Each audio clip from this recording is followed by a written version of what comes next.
Welcome, everybody, to the RunDot podcast. There is an extra special, extra fun, extra meaningful workout in the RunDot app, and that's what we're going to discuss today. It's the time trial or assessment run. Throughout the year, RunDot athletes will see a 5K, 10K, or a 12-minute time trial on the calendar. And Coach Ryan and Coach EJ are here to help us nail these crucial workouts. Coach Ryan is the founder of Ascend Multisport and has a BS in Biomedical Sciences from Texas A&M University and a respiratory care from UT Health Center at San Antonio. Also with us is professional triathlete and coach Elizabeth James. She has been coaching runners and triathletes since 2014. Hey guys, welcome back to the show.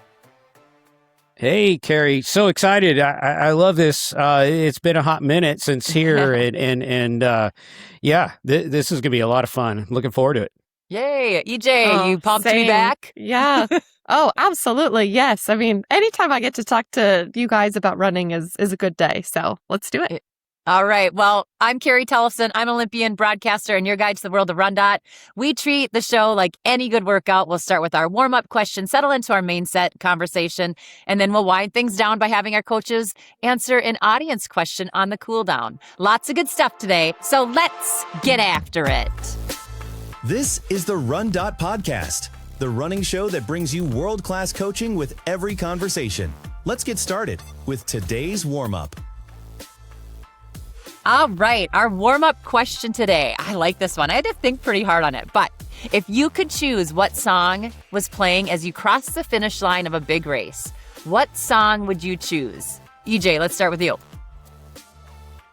Okay, well, I have one that is probably not your typical pick, and maybe this is just recency bias as well. I was listening to Coldplay the other day, and the song Fix You came on, and I mean, that's been a favorite of mine since high school, and I'm thinking just the swell at the end of the song would be like my ideal comeback finish line moment. Just kind of the last couple of years of me fixing all these injuries. That seems fitting. So we're not going to go with something, super pumped up, but instead Coldplay is going to be my finish line song. I love that. That's great. And you are getting fixed up, and we will hopefully hear that song at the end of one of your races real soon. Coach Ryan, what's yours?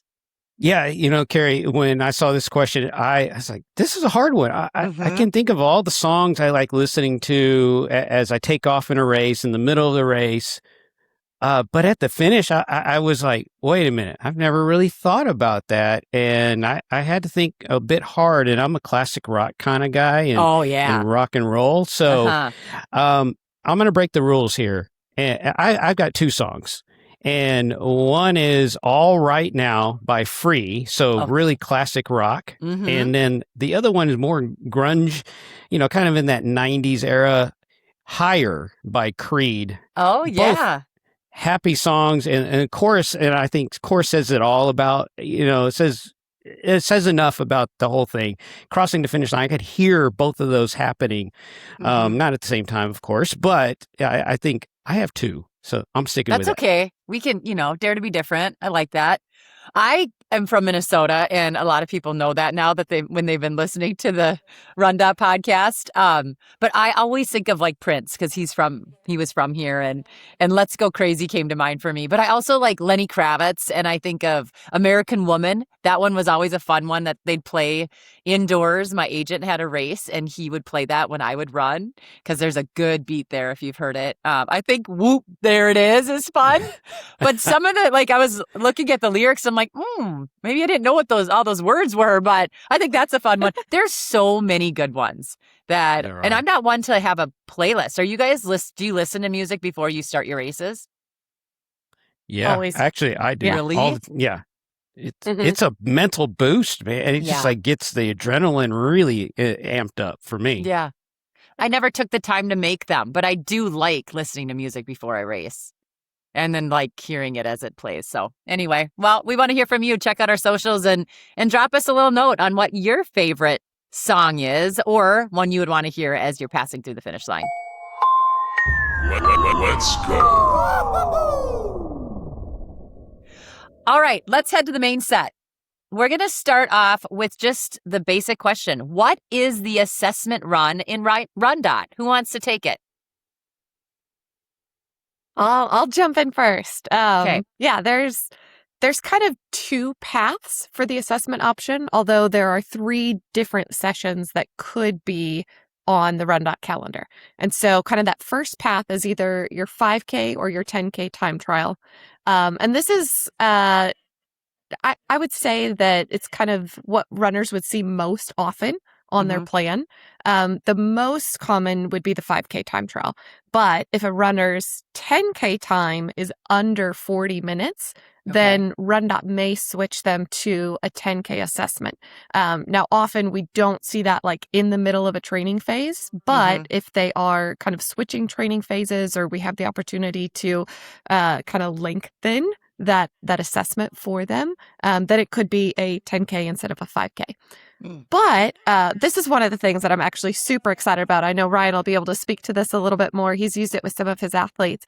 There's a more beginner-friendly option as well. And so for runners that are just starting off, there's also the option of a 12-minute time trial instead of like your 5K or 10K. So it's just the distance that you can cover in those 12 minutes rather than going for a fixed distance. And I love this. I feel like a fixed distance time trial can be really discouraging, or sometimes just physiologically very difficult for someone to pace that's brand new to running. Whereas a fixed time trial can just be cover as much ground as you can, and that's much easier to execute, honestly, for a beginner runner. Yeah. And only beginner runners can do the 12-minute time trial, or do you sometimes see, Coach? Right. Tell us. That's the ideal. We've got a lot of beginning runners and coming off the couch and like, hey, I used to, run track when I was 15 years old, and then I'm 45 now and I haven't been off, I haven't even started really running. I got to go get shoes still. That's the beauty of RunDot. It's going to give you that opportunity as a brand spanking new runner. And it's like, hey, listen, we just want you to go and do 12 minutes. How far can you cover and get your heart rate in that value as well? And that goes for all the assessments, is having and getting that those really critical pieces of data, so that, RunDot, we're going to talk about this more. Why are those things important? But this is great for the beginner runner too. Absolutely, with that 12-minute test.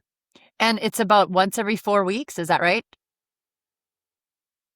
Yes. Yeah, that's the typical cadence of it. Now there's going to be some different scenarios based on like the race calendar and what they've put in as events. Obviously, if they're getting closer to an event, we don't want to fatigue them with an assessment. So typical would be every 4 weeks, as long as there's not a race event that would kind of interfere with that training phase. And then when there is a race, does that kind of slide into that assessment? How do you guys look at that? The race is really kind of what I would say anchors the training plan. And so when you put that race in, I mean, everything is building the runner toward that event. And so if there's enough time between when the runner is starting and that race event to do an assessment 2, 3, 4 times on a 4-week cadence to continually assess the fitness and make sure that the training is appropriate to get them prepared for that event, then we're going to put that in. But let's say, somebody's starting off and they have an event, they're doing a 5K like in 7 weeks. Well, we probably are going to do an initial assessment to make sure that the training is appropriate, but then we're not likely going to stick another assessment in there before they go run that 5K event, because we want to make sure that, we're not taking away from their performance at that race event there. Good. Okay. Tell me a little bit about how the athletes react when they see it's assessment week. I mean, you guys, obviously RunDot, you can use on its own, but you two coach runners alongside RunDot. So you actually get to hear like maybe the nerves, maybe the excitement, maybe like all the things that athletes go through when it's like, it's assessment week. It's a hard week. Yeah, well, it's funny to see even like our reactions as you ask that question, because we're both like nodding and smiling. We're like, oh yeah, there's some emotion that's attached to this. And I would say you get pretty like distinct camps. There's like two areas here. There's the group that lights up. I would say these are more of like the data nerds, the improvement chasers, because assessment week to them is like the report card. I mean, they've been putting in the work for weeks. Now they get to see it pay out. I mean, it's very black and white of like, all right, what is my RunDot? What's my threshold? How did I improve?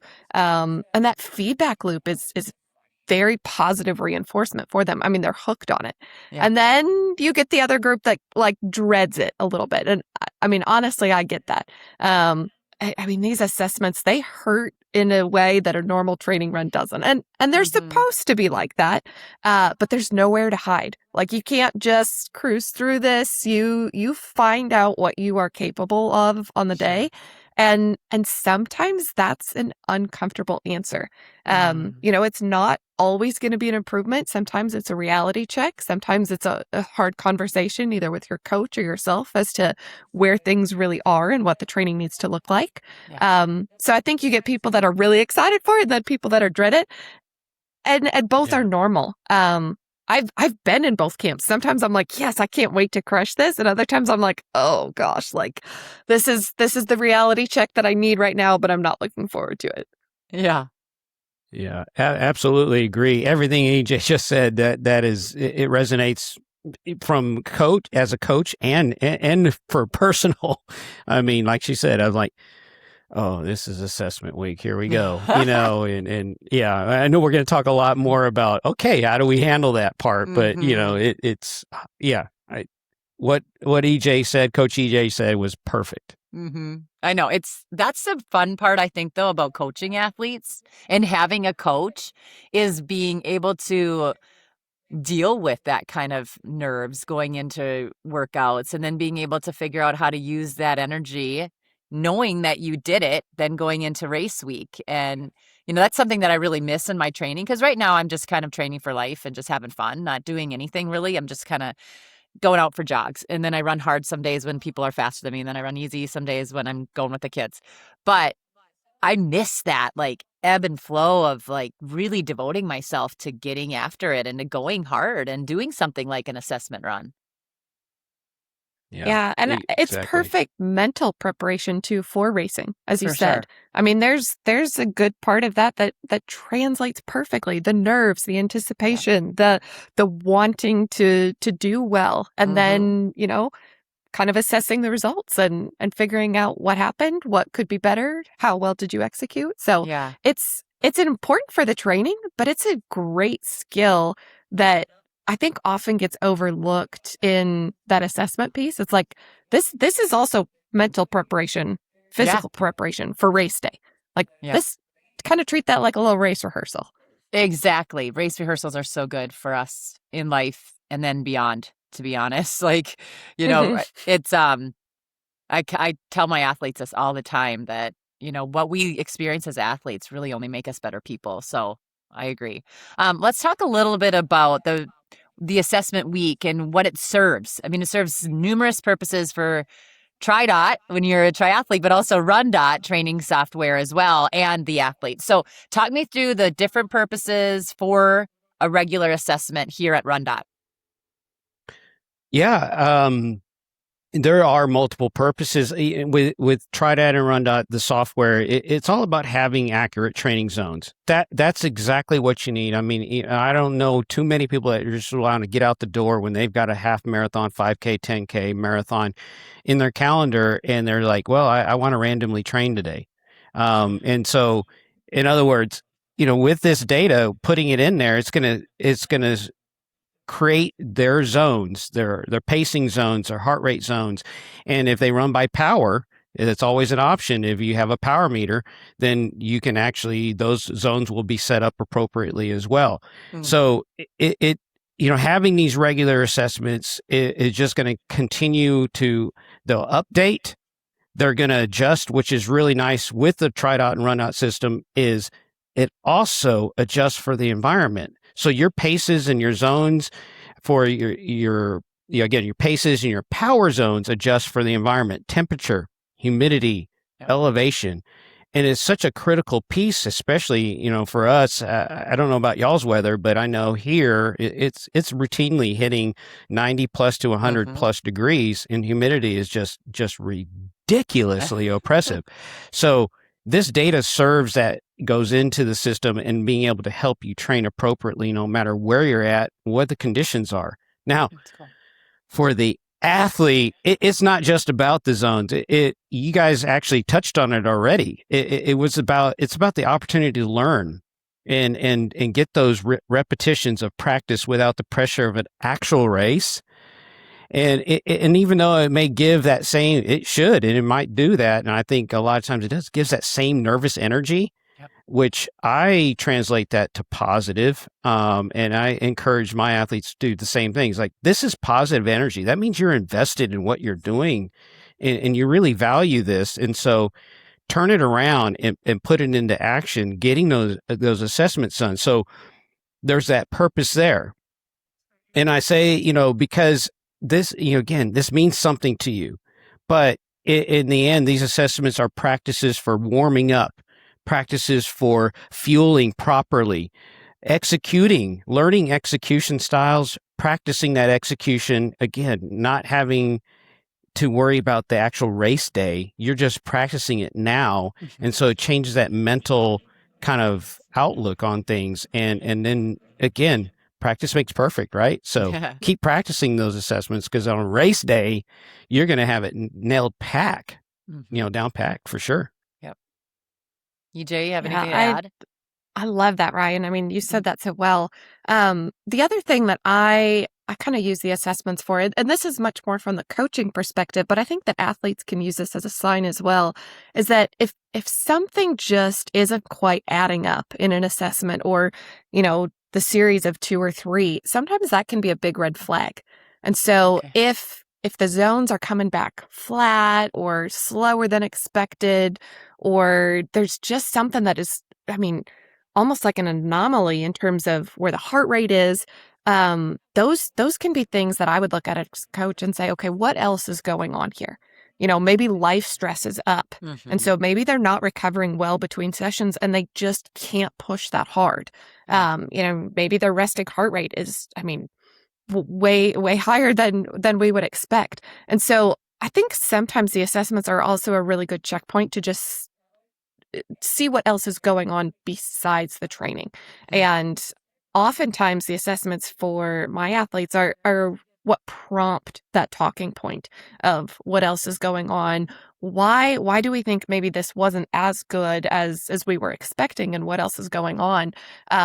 It's actually been the case that, we've had to purposefully dial things back just because of life stress, not necessarily because they were training poorly, but just because they couldn't recover, or that, there was kind of an anomaly in terms of how high the heart rate was. And it's like, let's make sure that we get your doctor in on this too and check that. So I think that, there's another piece there that can be a good checkpoint from these assessments for coaches and athletes alike. Yeah. What do you think the best practices are for when, where, and how to do this workout? Do you recommend it on the track? Do you recommend it on a flat course? If you're getting ready for a hilly course, do you say, let's do a hilly one? What do you think? I would say that, the assessments need to be repeatable. And so for me, I always encourage the athletes to find a very flat course or to go to a track. If they can go to a track, that's my number one recommendation. Hills, mess with pacing. If you're doing different routes, then you're not necessarily comparing apples to apples. You want something that's repeatable so that you can really look at those overall trends. Some athletes will need to do this workout on a treadmill once in a while because they aren't going to be safe going outside, Minnesota in December, maybe not like the best idea to go try to run a 5K around the track if it's icy. But we just want to make sure that things are repeatable, consistent, and would match what the athlete could do in training. And then, as Ryan was saying already, this is such a good opportunity for athletes to go through the warm up, the pacing, the fueling. I mean, you want to treat this kind of like that race rehearsal. So how you're doing it matters. You want to make sure that you're well warmed up. You want to put in, your dynamic warm up, a few short strides, and then really just nail a pace that you can consistently hold. You're not going out too fast, and that's the easiest mistake to make. But if you go out too hot because the adrenaline's up and you fade in the back half, then you really aren't showing what you're capable of. Because a positive split like that almost always is going to underrepresent what you're capable of, because you are just slowing down so much at the end. And so I'd say, hold back a little bit and then try to execute your best. But Ryan, does RunDot give you some sort of idea of what kind of pace to go out at? You can actually look back at, and this is what's great is, because of RunDot is actually utilizing all your workouts prior to, and quantifying, and so you can see where you've been pacing at, say, for example, your zones 4, 2, 3, 4, 5, et cetera, that you can use it and see where you've been, and you understand that, hey, this is where I need to start out at as I take off. And like EJ said, it's like, please don't play the bank. I'm going to bank some time up front in this first mile. I'm going to go out at 6-minute pace and then drop off to 8-minute pace on the last mile. Terrible way of going about I might things. have raced like that a lot. Sorry. And done time trials like that. Yeah. I mean, if it's a 400, I think we all maybe. have. We all have it. We all like guilty. to go hot, get off the line Guilty. hot. That's just how it is. It's exciting. Yeah. Yep. We get it. We get it. But, again, it's, yes, you can look and go, hey, I've been running, okay, I did, 3x7 intervals, zone 4, and I've been at the top end. You can start there. And you've been doing those in workouts. Well, hey, the feeling needs to begin with, hey, after a great warm up and again, a mindset check and your tunes on your music, going on. And you're like, okay, this is where I need to start. And like I said, EJ said, just work through it, keep that steady effort and continue to push stronger and stronger and stronger. And again, it is an uncomfortable thing, guys. It not going to lie about it, but that's the whole point. You now get to feel what that feels like. Cause again, if you do it in practice, you're going to do it on race day. You're going to make that same feeling happen. You're going to push, you're going to drive it. You're going to go, hey, I've been here before. And we've said it 3 or 4 times already. Mindset, mental preparation. Let's go, and work on that. I think on top of that, again, warm up is key, guys. Really, warm up is absolutely key. You have to activate your muscles. You got to activate. And as a respiratory therapist, your cardiovascular system, you've got to get that warmed up, because otherwise, if you decide to take off without a proper warm up, this can go to pot real fast. And again, these muscle activation, talk to your coach about those things. Look them up. Exercises that wake up the glutes, the hamstrings, the quads, the calves, because do not do static stretching cold, but you can after appropriate warm up, right? So, these are great approaches to do this. EJ said a lot of great ones. And again, we're just, trying to maximize this opportunity, right?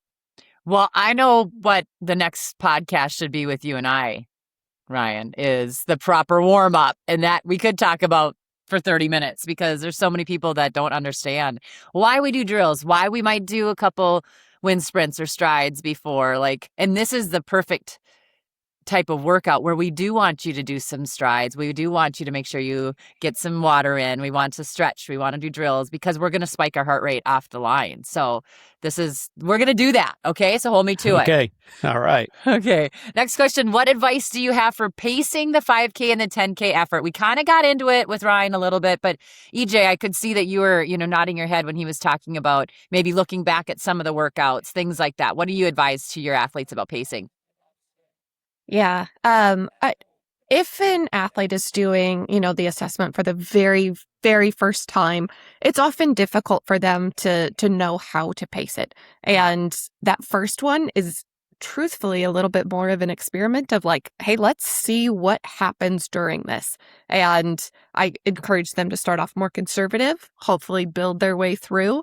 And then, we could use that information for the next one. Now, if an athlete has done a number of assessments before, then that's great information to look back and say, okay, like, let's look at what your time was before. Let's look at what the conditions are. Let's look at what your threshold pace is that you have been running. And let's calculate based off of that.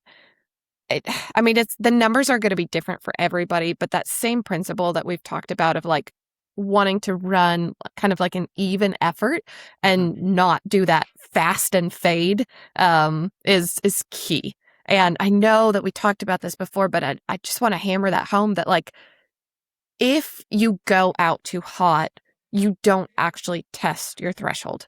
Like you are testing how long you can hold on to a pace that's faster than threshold before you blow up. Because if you go out too hot, you will blow up. That's just physiologically what is going to happen. And it's not only giving RunDot inappropriate data, but truthfully, it's a bad experience. I've been there. I've blown up on a 5K. I've been to the point where, like I got 2.5 miles in and I was done. Like absolutely spent, like limping, not limping, but basically felt like it, like walking to the end. And it's like, it's a bad experience. It doesn't feel good. And so when I'm working with runners, like I do try to coach them to hit kind of those specific efforts, be more conservative in the beginning and just really hold steady. I love breaking this into thirds. And so whether it is the 5K, the 10K, or even that 12-minute assessment, we can break that into 3 pieces as well, where it's like the first part, you are holding back a little bit. Like you feel like, oh, this is not, as fast as I could go. And that's good because you can't hold a sprint effort for the duration of the assessment. And then that second part is where it's like, okay, I'm in a good rhythm, but this is not comfortable. Like I'm still having to work for this a little bit. And then that last third of it, you should be like, I'm ready to be done. Like I don't know that I could do much more. And that's a wonderfully executed assessment. When you get to the end and you're like, I don't think I could have gone much faster, but I didn't just like dive bomb and couldn't make it to the end of the assessment either. So kind of think about breaking that into thirds. And if you have previous assessment data, looking at that to help you find kind of what that good starting point is, especially for that first third of it, is a good route to set yourself up for success. That's a good way to kind of break it up and to be able to visualize going into it, kind of not getting too overwhelmed with it. Ryan, and I think of pacing, that was what I meant when I asked the question, like, how do we actually pace ourselves maybe per mile, per K, however you look at it. But Ryan, do you ever advise people to have pacers, like have people out there, whether they're on a bike or someone that can run that assessment with someone, or someone even yelling maybe splits on the track, like if they need just some sort of company to keep them going? Yeah, I think that goes along the lines of just having that motivational music too. So, I have no complaints with somebody says, hey, you mind if, hey, coach, can you pace me or whatever? Sure. And I was like, yeah, sure, let's go, and I think because we have that opportunity, assuming that we're going to pace ourselves correctly and pace them well, that, we're going to give them that carrot to chase a little bit. And absolutely giving them, I've also been there where, you gave the athlete the mile splits or the quarter mile splits or whatever it is. And I break it down very similarly to EJ. I have 4 pieces. I just like to swallow little chunks a little more. So, but it's the last mile that I actually broke into 2 pieces, outside of that. But answering that question, I have 0 problems with it. I think motivation is great, knowing, and even the self-motivation, I will dive into that quick sec. I have to say that. It's like, why are you doing this? And what's your why, in the first place? Why? And remind yourself of that. And I say it out loud a lot. And so there's a lot of different ways to approach it from a motivational standpoint in that matter. So yeah, absolutely. So what happens in RunDot after the runner does their 5K or 10K or 12-minute time trial? You want to take that, EJ? You got. I can do it, but yeah. Either way, go ahead, Ryan. Okay. Well, so now that you've done your assessment, in RunDot will set up your pacing and your heart rate zones and your power zones, like I mentioned earlier, if you do run by power, but it doesn't stop there. So then RunDot takes those results and then environment normalizes for what you just did. So, and what I'm talking about is I've had some runners like, hey, it's really warm outside. I'm so used to running in ideal conditions. And I'm like, hey, you know what? It doesn't matter. Yeah. Because TriDot is going to turn around or RunDot and TriDot will turn around and normalize those results for the environment. So temperature, humidity, elevation, where you did your assessment at, and you can actually see your progression through the summer months, and which is amazing. And I'll be honest, I don't know if it's something wrong with me, whether it is probably, but I like to do my assessments in the summertime because I know what RunDot is doing is normalizing everything, and I know I can see the fruits of my labors that I've been putting in through the spring and going into the summer, and it really does work. So just because your time may be slower doesn't mean you are slower until you normalize for the environment you just did that in. And that's important for our listeners to understand that. Yeah. It's also, thinking forward is, so again, when you do your future workouts, all you have to do is just say, hey, I'm going to go work out at 2:00 in the afternoon, and boom, your paces, your zones change based on the environment, like I just talked about. So that's why it's important to do your assessments regularly and not skip them, because just because the conditions are not ideal, RunDot will take care of that for you. So keep on training, keep doing those assessments, get that practice in. Yeah, EJ, you want to add to that? Man, I don't know that I truthfully could add a whole lot more. I mean, Brian covered that so well with like what's happening behind the scenes in the software. I think that's just the only other thing that I would emphasize is that it's an important data feedback loop. It's like we are kind of giving RunDot the information it needs to prescribe the best possible training. And so do the assessments. Please, please, please do the assessments. I know they're hard. I know they hurt. I'm right there with you. Like, I don't always want to do them, but I think understanding what goes on behind the scenes, like you know why it's so critical not to skip those and to make sure that everything is as personalized as it can be for you where you are right now to prepare you for the races that you want to do. So yeah, Ryan, great explanation of why, that's so important with what's happening behind the scenes. And I think that's the only thing I'd emphasize is like, now that you understand what's going on, don't skip the assessments. But then that kind of leads into the next question, because so many athletes see their scores and they're like, what's going on? Or it might be changing. They're wondering if they're doing the right workouts or if they're doing them properly. Are they doing a good job? So what is the numerical improvement that athletes should be trying to see or watching over their course of their training? I'm so glad you asked that, because it's a question that we get frequently, and kind of that like what's the RunDot score and how much should it go up? Okay, so let's talk about the RunDot score first and what that actually is. So the RunDot score is a score from 1 to 100, and that measures your performance ability, where like 100 is world class. To be honest, I've never seen a 100. Now, maybe Carrie, if you were to run, like we'd see yours there. But maybe way back in the day. we'll put some of that historical race data in, and we'll see what your RunDot was. Probably 100 at that point. But yeah, it's not like a grade where, I mean, former teacher here, I'm like, I want hundreds. Probably not going to get hundreds on my RunDot score, but the key detail about the RunDot score is that it is equalized. So it is able to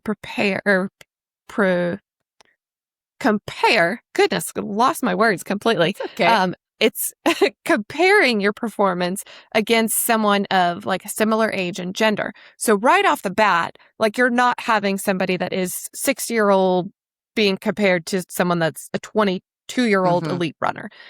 So you know kind of where you're at in your own demographic. But is and that RunDot, answers, not to interrupt you, EJ, but is that No, go ahead. RunDot score, you know how like our VO2 maxes, for instance, like mine is way different than my training partners. But it doesn't really matter because we have our own body. So what is it like for the RunDot score? Is it like a VO2 max score? Is it like your heart rate? So it's a little different for everyone. So you can't really be like, oh, I got an 89, but you got a 70. Like, can you explain that to me? Yeah. I would say VO2 max and heart rate are kind of in their own category because that's going to be very like physiological based and very individualized. Okay. But with the RunDot score, like for me, I would be able to compare my RunDot score to other athletes that I'm competing against in my age group. And we would be able to know based off of like fitness wise and kind of our assessment scores. Like if we were to race head to head, I mean, if somebody's got an 80 and somebody's got a 60, unless there's a major execution difference there, the one with the 80 RunDot score would be expected to perform better, like in favored. that race. Mm-hmm. Yes. Okay. Yeah. Cool. And so you can kind of track your performance improvement over time, and you can look at it in comparison to those of a similar demographic to you. Mm-hmm. But now on the improvement question, and I think that this is where a lot of people get hung up, is that they're expecting this steady linear climb of like, oh, I should bump my RunDot 2 points every single month. And that's not how it works. And it shouldn't work that way. Honestly, it's not going to.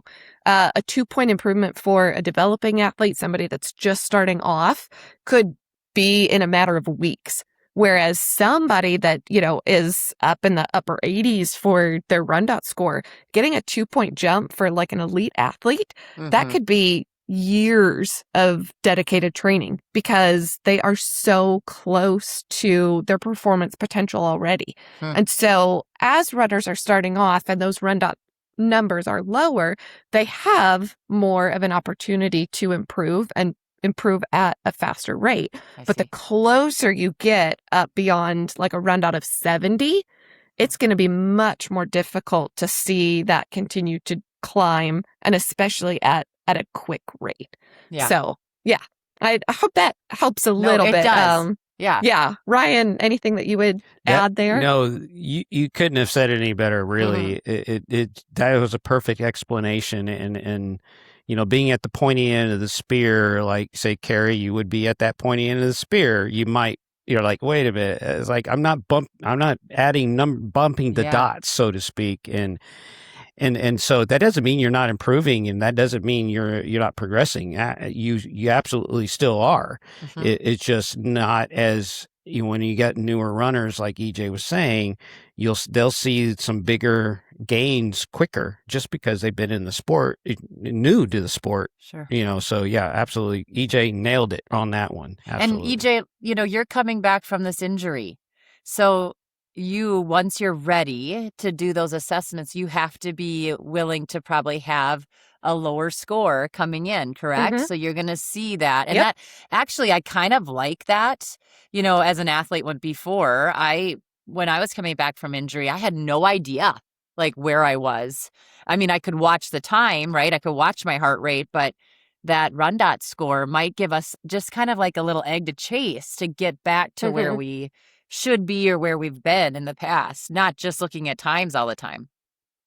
Yes. Yeah, absolutely. So I know that, you know, the first assessment I do back, it's gonna take a hit. My RunDot score is gonna drop dramatically, but I know that. And honestly, it's comforting to know that then my training is going to be personalized to where I am right now. That I'm not going to come back and I'm not going to get workouts for where I was in May when I was at Top Fitness and running like some of my best times, because that just would not be smart for my body to try to go back and hit some of that now. I would end up injuring myself immediately. So it's great to know, comforting to know that like that drop in the RunDot is actually making sure that the training is appropriate for me. Exactly. Like it knows the data. I mean, the data doesn't lie when it knows what your body's doing. And that is so hard when you're not looking at data and you're coming back from injury or time off, because we always automatically, I think, go too hard. And then we run the risk of injury, fatigue, all of the things. So, and can we just have a side note? Like, how are you doing? Oh, I am walking in the boot without crutches. So Yay. I'm thrilled. Like, yeah. What do they think? What is the timeline? Away from running. Months still?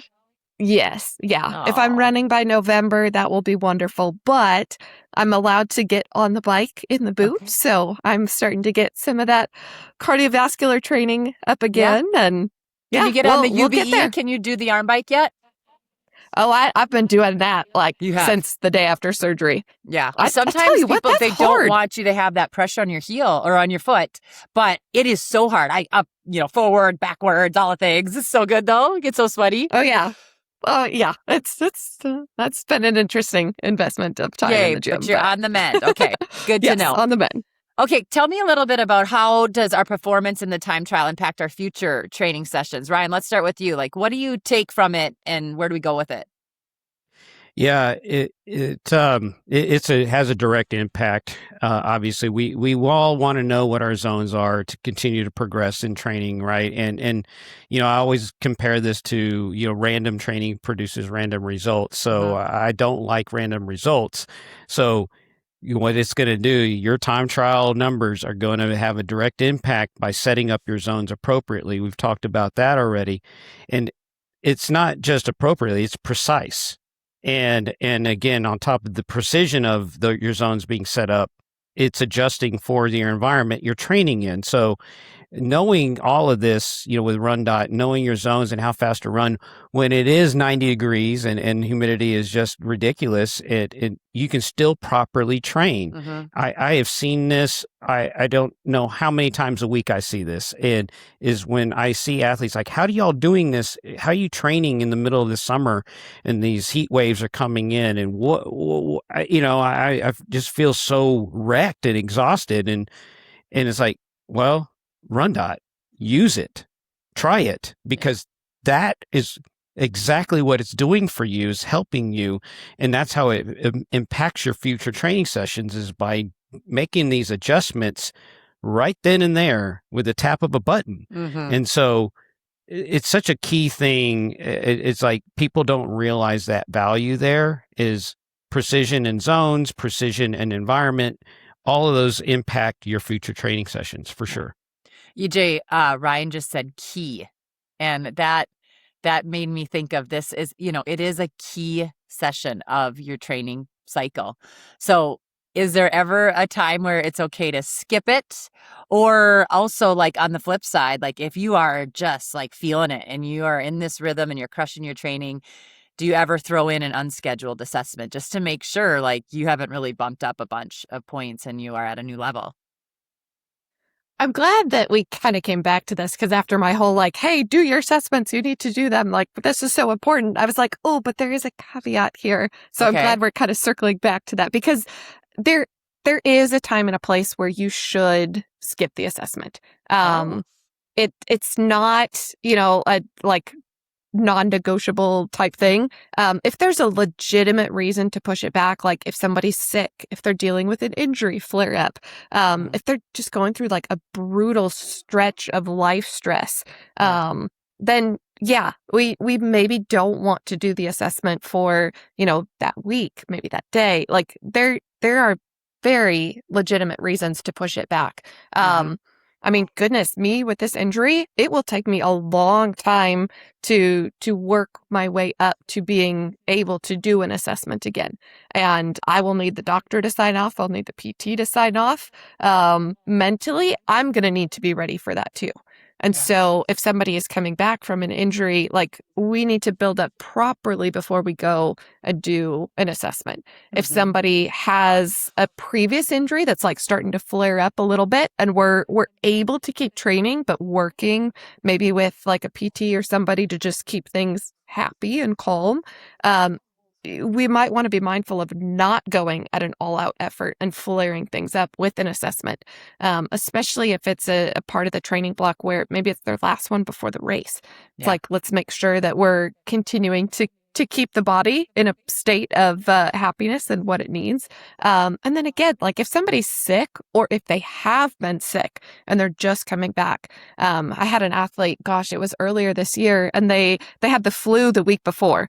And the next week was supposed to be assessment week. And they're like, all right, well, I'm rearranging things for assessments. I was like, oh gosh, no, we are not doing assessments the week after you've had the flu. Like we need to get things back to like a good homeostasis before we go. So yes, assessments are important, but there's a time and a place where it just is not going to give us the information we need, or it's going to be too much for the body to push at that high of an intensity rate. And so we do want to delay that. And then, on the flip side, somebody that is absolutely crushing their training, if their execution scores are excellent, the workouts that are, maybe used to be hard, they're like, these actually feel really easy. They're almost over exceeding in terms of the training zones or the intervals. Then it might be time to put a new assessment on there. Oftentimes I'll find that when athletes put like a number of B races on their calendar and don't have the assessments on that kind of 4-week cycle, because it is kind of prioritizing the race events. Sometimes I'll need to work with an athlete and say, hey, we actually do need a time trial here or there. If they've, got a whole bunch of half marathons that they're doing as they're working up to a marathon, it won't always prescribe an assessment because we're making sure that you're ready for those races. But at some point, if they're outperforming their zones, then we need to reevaluate that and make sure that the training is aligned for their best preparation. And we might put an assessment in. And you can do that as a coach. You can suggest to RunDot to put that into the program. Yeah. But if someone doesn't have a coach like you or Ryan with RunDot, what happens then? They just have to put it in there? Go ahead, Brian. Yeah, they can actually change the workout to run assessment, and they can actually do it. Yeah, actually, that's a really cool part of what RunDot gives you, that freedom to make. Hey, man, these workouts are way too easy right now. Yeah, hey, my zones are off. It's like, okay, well, don't keep training that way. Do an assessment. Get it done. Would that be the like? I hope all these RunDot athletes feel that way, because that would be amazing. So many times we're just like chasing it. It's like running on a what are those called? Those wheels, rat wheel, hamster wheel, not a rat wheel.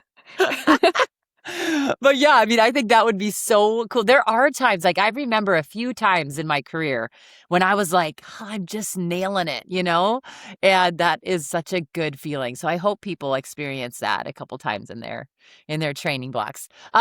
We got to know though, okay, you guys are runners. We know that. So you coach, but you also run. So I want to know, when it comes to your own assessment, like, what do you guys do? Do you go to the track? What do you tell me where you go to run and what your routine is like? All right, I'll start us off. Okay. Do it. Yes. Okay. We're both so excited to talk about assessments. It's funny though, because you'd think after years of coaching, like I'd be more at peace with the assessments, but there's just something about it. Like I still get that pit in my stomach. And it's like, I honestly, I don't sleep super well the night before assessments. For me, that's like perfect race practice, because I'm like, oh, nervous for this, just like I would be race day, like probably not going to get the best sleep. But yeah, I'm so fortunate. I've got a track that's a mile from the house. And so oftentimes I will use that as my warm up. I'll use that as my warm up jog, just jog the mile to the track, then do my dynamic warm ups, a couple strides. And do you change your shoes? There we go. Most of the time, yes. Okay. Most of the time. I'm so fortunate. My husband is such a great supporter. And so when I take off on my warm-up jog to the track, he will usually drive to the track with the water, the protein shake for afterward, the change of shoes. Nice. So yeah, as I'm jogging over, he's got the whole like assessment things set up for me. So yes, I will do my toolkit. warm up, I'll do my dynamics, and then I'll usually change my shoes before I do a few strides. I like doing the strides in them just to get the feel for it, and then take off and go. I kind of like that he does that though, because then you do get into this, routine of going to the track, and he's going to be there. He'll be able to cheer for you maybe, or maybe do you kick him out? Oh, no, he's always there cheering. Nice. Depending on where he is in his like training progression, he's been a great pacer too. Yeah. And so sometimes he'll pace me. He's done that pacing on foot. He's done that pacing on the bike. Other times he's just back and forth across the football field yelling splits. Usually, as we've talked about at the first, quarter mile, half mile, he's like, slow down, like steady, like don't go out too fast. And then, making sure that I kick it in at the end and give it all I've got. But yeah, I'm very fortunate with my assessment routine, and not only how easy it is for me to access the track so close to home, but the support that I have, and makes it a repeatable thing for me. Yeah. Ryan, how do you do it? Man, this is a fun question, and like EJ said, it doesn't get old. You're like, I still get nervous, and I'm like, I got to get after this, and it becomes, for me, I'm all about mindset, and like I got to change my mindset. This is. Yeah, I say this is not a choice, Ryan. You got to do this, and start speaking in third person.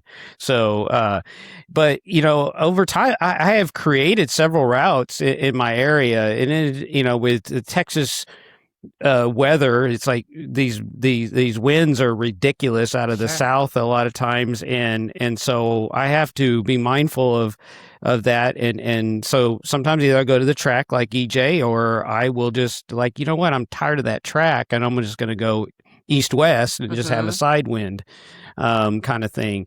But either way, what I search for and always have, and I always tell athletes, like, minimal obstacles. Whatever it is, stop signs, stop lights, intersections like that, you need to avoid those things.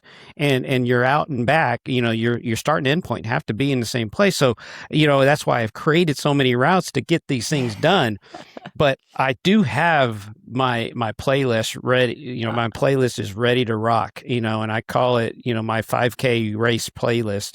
And so I'm listening to the same music as I would if I'm stepping up to the line of a 5K. Okay. And, I actually have the prelude music where it's just playing, and I'm getting through my warm up, and it's like, it's getting the pump going. And then the jock jams, you got the jock jams going, right? Jock jam.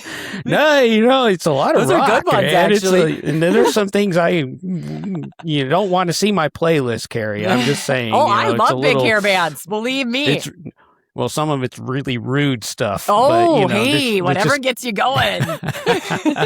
But I have it set up in such a way that it progresses and kind of gives me those bite-sized chunks through the songs, and gives me that, like EJ said, the layout is like, okay, start off strong, but hold steady, hold steady, and then fire it off. Finish, nothing left in the tank. And I, that last song is it. And so, so I have that, and then I have an extended version of that where I've got the 10K playlist that just keeps going, and then I got the half marathon playlist because I'm a junkie in that. So, it's about mindset for me. I just got to get myself jacked and pumped for it, and so I'll pop the gel too. By the way, I mean, I'm gonna hit the gel. I'm gonna do it just like I would on race day. I'm gonna hit that gel right before I take off, and I might even consider carrying that spare one just for, sometimes I take it for a ride, is what I call it. I took that gel for a run. It's I get home, I'm like, there it is. Yeah. Put it back on. But it was there in case you needed it. Yeah. I love that. I think that just my last question was going to be about mindset and how you talk about, this race assessment, the test day with your athletes. But when I was listening to you, Ryan, it's kind of like what EJ said, how she broke it down, but you also seem to break it down maybe by word cues. Like when I raced, I had a word for each lap for the mile, or when I was running 5Ks, I had a different phrase or a word for each K. And just like some of the sayings that you said here, and I could hear it in your voice of how you like get fired up when you're saying those few things. Is that something you do with your athletes to get them really kind of in the right headspace before they do this? Yeah, I do. And I say, this is a positive thing, guys. It's how I tell them. It's like, this is a positive thing. This is great. You get to do this. And it's like, turn that nervous energy, turn it around and create that positive space for yourself to get it done. Nice. No matter the outcome, you just knowing that you're helping yourself down the line. But yeah, it's gritty. Some athletes I can talk a certain way, like a sailor, and then others I can't. So, Yeah. Like if you're a college coach and you said some of the things that maybe you say to athletes, you get booted. But you gotta keep it clean sometimes. I mean, I just think of that. Like the coaching nowadays, you gotta ride that wave, but you gotta be careful with what you say, especially to younger athletes these days. You can't be quite as harsh as you used to be. Right. Yeah. Well, it's so true though. It's so athlete dependent. And yeah, I think for me, I coach a number of athletes that are extremely hard on themselves. Sure. And I was like, maybe that's just the client that I attract. Like we have that in common. I don't know. Right? But don't you think endurance athletes sort of are that way? We're perfectionists. We're hard on ourselves. Yeah. And so, I mean, there's a few that I have to pump up, but honestly, more for me, I coach a lot of people that they need the reassurance that like whatever the number is, it's going to be okay. And like, we don't have to, this is not a life or death scenario. And like, this is a checkpoint. It's not a verdict. Like it does not, I'm not judging them based off of like what they're running.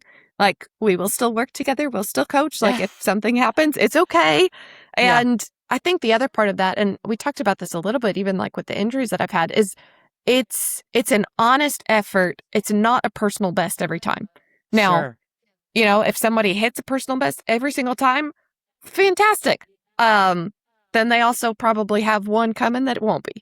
Because if you're in the sport long enough, like you're not going to nail every single one of those. And so it's an honest effort. It's just a checkpoint.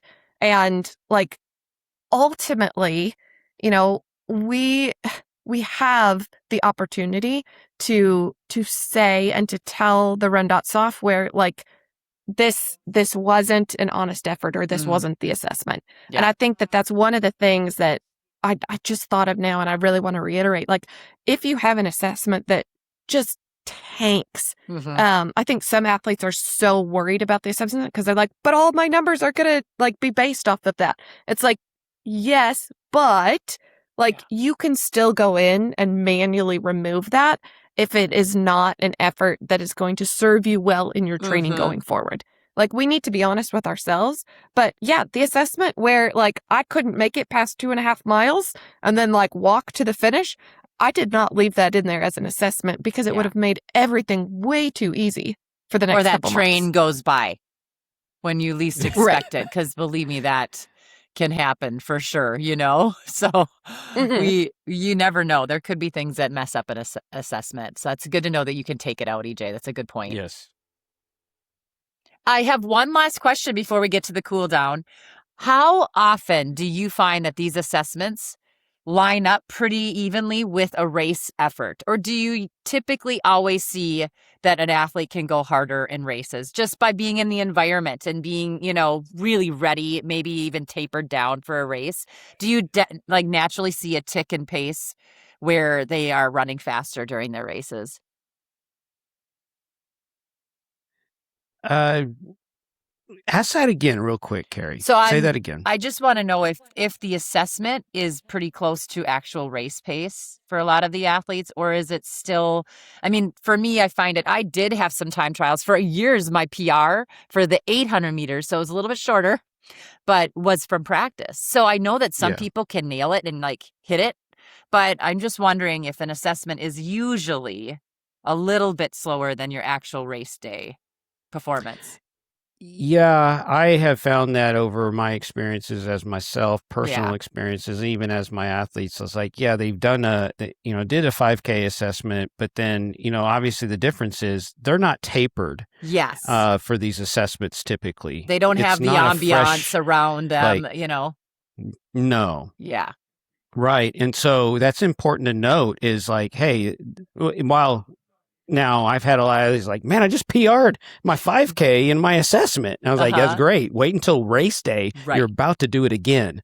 And so, because they're fresh on race day, if They're we pumped. assume we're going to put that race in as an A race, so they're going to be tapered down. They're going to get their rest. Their muscles are going to be recovered. Yeah.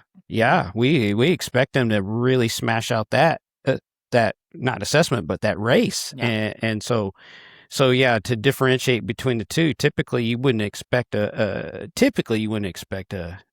PR in a 5K assessment. Yeah. Just because you're not extremely fresh. Yep. Yeah. Awesome. Well, thank you so much. This has been really good. Good for me to learn about it too, as I'm learning my way through RunDot.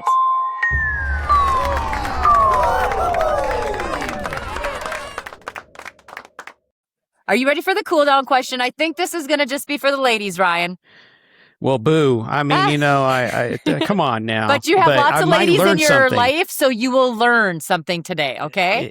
Exactly. All right. So the cool down question came all the way from London. Bethany asked, question for the run girls. Sorry, boys. I have yet to find a sports bra that I love for running. Any I've tried have been okay, but never great. What's everyone using and loving? EJ, what are you wearing? What are you recommending? Well, I've got 2 recommendations. Now, Carrie, I know that, Adidas has been very kind to you, but I will say Nike has always been one of my favorites for sports bras. I mean, they have a great variety depending on like how much support. Do you want wide straps, thin straps? But I would say like 98% of the sports bras that I've owned and loved have been Nike. But I do have to give some love to the Rabbit Utilibra, which also has one of the coolest names. I was like, that's genius. Yeah, like can you go grocery shopping with it and then you just have all the... Right, yeah. Well, now, the coolest part is it has this pocket between the shoulder blades for your phone. I love and that. So I've gone back and forth between like, do I run with my phone? Do I not? Like, do I want music? Do I not? Like, and for years I would run without it. More and more I'm running with it now. Yeah. And I don't want to carry it. I know we used to have those like big pockets that we'd strap around our arms, and that just never worked for me. I don't have good enough biceps for that to stick. So this has been a game like changer with keeping the phone like in that back of the pocket there. And it's wonderful. So I do have to say Nike will always be my go-to, but Rabbit and your Utilibra have also won my heart, and love it. Appreciate the pocket there. Great. Yep. I do like my 3 stripes, but I will say that the 3-stripe bras that I wear are pretty universal. So they're not really specific. They do have some that are a little bit more specific for maybe heavier chested women. I am not that well endowed, if I could say that. So I just kind of wear a basic sports bra. But I will tell you, a good friend of mine makes her own sports bras. It's called Kuvetta, Kuvetta. She is a 1-person show. She does have a couple of ladies that she asks to help sew her sports bras, but she sews all of them. She can make like 6 in 1 hour. And she was an endurance athlete, a skier, and a runner. And now she's in Boulder, and she basically does all of this out of her own apartment. So Kuvetta is cool. They're really nice bras. So if you want to support a young and upcomer in the female business world, like Kuvetta is where it's at. So lots of very good options, though. Yeah, and they're really cute. She's got the really cute material and things like that. So thank you for the question, though, all the way from London. Go get them, Bethany. Thanks for listening to the RunDot podcast. Help us out by leaving a rating and review on your listening platform of choice. For more opportunities to learn from our coaches, check out our YouTube channel and follow RunDot Training on social. Ready to train with us? Head to RunDot.com and get started for free. Until next time, happy training.